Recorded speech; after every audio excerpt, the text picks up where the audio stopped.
Welcome to The Explainer. Today, we're diving into the incredible hero's journey of how a scrappy underdog became an absolute global titan of sportswear. We're talking a story of pure grit, some very bizarre experiments, and taking massive, unapologetic risks. I mean, just think about this for a second. How in the world does a ruined kitchen appliance and a $35 logo turn into a $400 million empire? It's honestly kind of mind-blowing.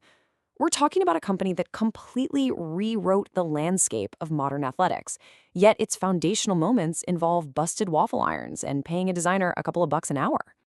All right, here's how we're going to break this down today. We'll move chronologically through 5 massive leaps of faith, from trunks to cobblers, naming the goddess, the waffle iron revolution, the rebel who ran, and finally taking the global stage. Let's jump right in. Section 1, from trunks to cobblers, the hustle behind blue ribbon sports. So we're in the mid-20th century, and University of Oregon track coach Bill Bowerman has a massive problem. He absolutely hates the running shoes of the 1950s.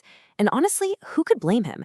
They were totally clunky, made of heavy leather, and had these downright dangerous metal spikes. Bowerman was basically obsessed with shaving every possible ounce off his runners' feet because he knew lighter shoes meant slashed seconds on the track. His vision was super clear. Athletic shoes had to be lightweight, comfortable, and shock-absorbing. But when traditional American shoemakers just totally brushed off his ideas, Bowerman didn't quit. He actually took a bandsaw to existing racing shoes just to see how they ticked inside. He learned the ropes from a local cobbler and started churning out his own custom prototypes every single week. And get this, he tested some seriously wild materials looking for that perfect lightweight stretch. We're talking kangaroo leather, velvet, deer hide, even snake skin, and, yeah, fish skin. The guy was just relentless, proving right out of the gate that real innovation takes a wildly open mind. Now, while Bowerman was playing mad scientist, his former student, Phil Knight, was out there executing the ultimate hustle. Knight had actually written a paper at Stanford arguing that cheaper Japanese running shoes could totally disrupt the dominant German brands here in the US. So, what does he do? He flies to Japan, teams up with Onitsuka Tiger, which, by the way, is the company we now know as Asics, and in 1964, he launches Blue Ribbon Sports. And his storefront? It was literally the trunk of his green Plymouth Valiant. He'd just drive around to track meets across the Pacific Northwest and sells shoes straight out of the back of his car. Which brings us to Section 2, naming the goddess, the birth of the Nike brand and the swoosh. Fast forward to 1971, their partnership with their Japanese supplier was starting to fall apart, and Knight and Bowerman decided to take a massive leap and just manufacture their own shoes. But they needed a brand, and they needed it yesterday. Which brings us to this shocking number, $35. That is exactly what Phil Knight paid Carolyn Davidson, a design student at Portland State University, to design their new logo. She was making like $2 an hour to create something that would have to rival the iconic stripes of the biggest brands in the world. Davidson ended up designing this sort of tick-shaped emblem, right? It was meant to capture a feeling of speed, like something just dashing right past you. But Knight's reaction? Completely underwhelming. He famously looked at it and said, "Well, I don't love it, but it will grow on me." Actually, think about that for a second. That simple little tissue paper cutout, what we now know as the swoosh, went on to become one of the most instantly recognized symbols in human history. Okay, so they have a logo, but they still had no name.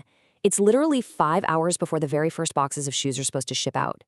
Their first full-time employee, Jeff Johnson, wakes up from a dead sleep with a word stuck in his head: Nike. He'd been reading that successful brands like Xerox and Kleenex usually had short names with an exotic letter. So he pulled inspiration straight from Greek mythology. Nike, the winged goddess of strength, speed, and victory. Nobody was really blown away by the name initially, but the clock was ticking, so they just ran with it. Moving on to Section 3, the waffle iron revolution, a kitchen disaster that changed running forever. Back at the University of Oregon, they just put in this slick new urethane track, and the runners were really struggling for grip. Bowerman desperately needed a traction solution that didn't rely on those dangerous metal spikes. Well, one Sunday morning, he's staring at his wife's waffle iron, a 35-year-old wedding gift, mind you, and boom, he has a revelation. He goes and pours liquid urethane right into the iron. Now, he forgot to use any anti-stick spray, so he completely ruined his wife's prized wedding gift, gluing it totally shut. But that absolute culinary disaster birthed a brilliant raised waffle grid rubber sole.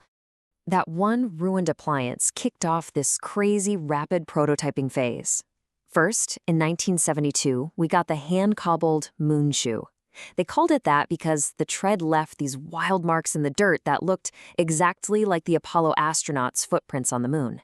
It was a bit crude, sure, but it proved the concept worked flawlessly. And that bridged the gap straight to the massive blockbuster launch of the waffle trainer in 1974. You know, Bowerman really summed up his whole philosophy on athletic gear with this one quote. He said, "A shoe must be three things. It must be light, comfortable, and it's got to go the distance." And it's just so cool that he realized that exact philosophy using a simple grid-like kitchen gadget. That waffle sole gave runners give, traction, and cushion all at once. It totally changed the expectations of what a running shoe could be for elites and everyday joggers alike. Next up, Section 4, The Rebel Who Ran, Steve Prefontaine and the Spirit of Nike. So, the shoes are perfected. The brand identity is set. But Nike needed a face. They needed a muse who really captured their underdog rebel energy. And they found him right in their own backyard, a 22-year-old local Oregon prodigy named Steve Prefontaine. Bowerman had actually recruited him to the university with a handwritten note, making this incredibly audacious promise to make him the best distance runner ever. When he signed as Nike's first star runner in 1973, Prefontaine was already America's best-known athlete for his age. He'd competed in the '72 Olympics, he was on the cover of Sports Illustrated, and his gritty, warrior-like racing tactics brought the brand's rebel spirit completely to life. I absolutely love this quote from him. Prefontaine said, "I like to make something beautiful when I run. I like to make people stop and say, I've never seen anyone run like that before." He wasn't just out there trying to cross a finish line. He was putting on a high-speed, unforgettable performance. He ran like his life depended on it.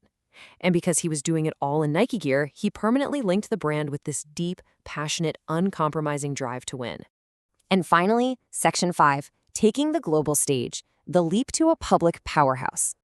By this point, the momentum was just staggering. Think about how wild this timeline is. Fueled by waffle iron technology, a $35 logo, and electric athletes like Prefontaine, they went from a scrappy distributor selling out of a car trunk in the '60s to an absolute household name stepping onto the public market. In the second week of December 1980, Nike officially had its initial public offering. Fun fact, they actually went public the exact same week as Apple.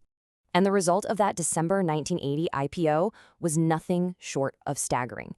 An overnight market capitalization of $400 million. $400 million.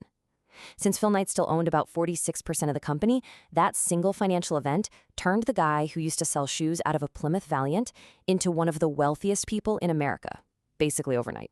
It's just an unbelievable contrast to think about. On the starting line, you have these incredibly humble, low-budget beginnings where every single dollar an hour was an exhausting grind. And on the finish line, just 16 years later, a $400 million public company that fundamentally changed global sports culture forever. They didn't just build a brand. They proved that sometimes the biggest industry disruptions come from just leaning into simple, everyday observations. So I really want to leave you with this final thought today. Innovation isn't always happening in some flashy, multi-million-dollar corporate lab. Sometimes it literally starts in the trunk of a car or by pouring rubber into a kitchen appliance. Or, by cutting up fish skin with a bandsaw.